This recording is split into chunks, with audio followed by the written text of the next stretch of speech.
Technology.ie, we're at the Fujitsu World Tour in the Convention Centre in Dublin, and I'm with Matt Watts, who's Director of Technology and Strategy at NetApp. Matt, welcome to the show. Great to be here. Thanks for finding me. The changing role of IT was the topic of your presentation here. Yeah. Becoming a broker of services to business. Explain that to me, please.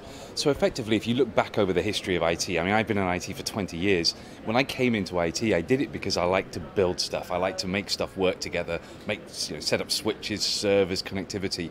And whilst all that stuff is still important and it still happens, the reality is it doesn't add significant value to the business.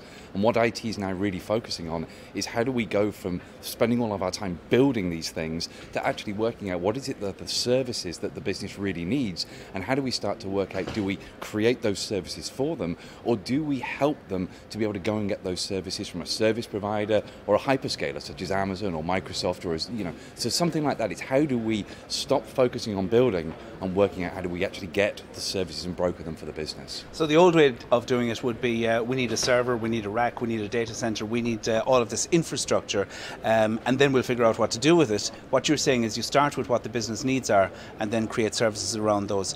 What are the options then for creating those kinds of services? Obviously there's cloud and there's various things that we used to buy and license. We now literally buy by the drop, as it were, as a service. So there's many different ways you can do it. Companies are going to continue to build their own sort of private cloud. But again, that's different thinking. It's about how do I build a shared infrastructure and provide a lot of automation around it such that people can consume services from it. But what they're also looking at is, well, there are companies out there that provide services. If you look at Microsoft, a lot of their model going forward is not about you installing Office on your systems and then licensing it. It's about you running it remotely. You consume it from their cloud. And that's the change that we're starting to see happen. It's about we need services, but what's the right place to go and get them? Should we build them ourselves, or should we just help our users go out and consume them from various different cloud providers? And that's the shift that we're starting to see happening. What does this mean from NetApp's point of view? From our point of view, we're ideally positioned for it because we've been helping people build private cloud infrastructures for the last 20 years, although they weren't called private cloud, of course, that's what they've evolved into. What we've also done is we've started working and we have 275 service providers who've also built using our storage systems. With a common storage platform, it means we can move data incredibly easily.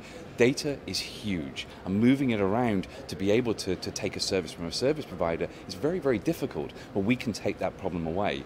What we've also done is partnered with Amazon Web Services and soon Microsoft for their Azure as well, and we can put NetApp systems into co-location facilities that have direct connections into Amazon's cloud. So people can replicate data to their own system in a co-location facility and then bring on 100, 1,000 cores within Amazon as they need them to perform analytics. We're helping people truly build these hybrid cloud environments, which is the essence of what people want to try and get to. This is freeing up resources, really, isn't it? IT resources in companies and enterprises. How do you think they can be deployed? What kind of opportunities does that create? It's changing things, absolutely. As we do start to move away from people physically building stuff and plugging stuff in together and cabling stuff, the focus has to be on how do we connect them much more closely to the business. How do we use these people who were previously kind of maybe locked away a little bit, doing very important jobs, but were previously locked away. How do we put them out towards the business and say, go and consult with the business users and ask them what they need, and then start to use your knowledge that you have to work out what's the best way of actually doing that. So I think it's a different requirement, but I think it's something that people can very well adapt to. It's just a different use of a very similar kind of people.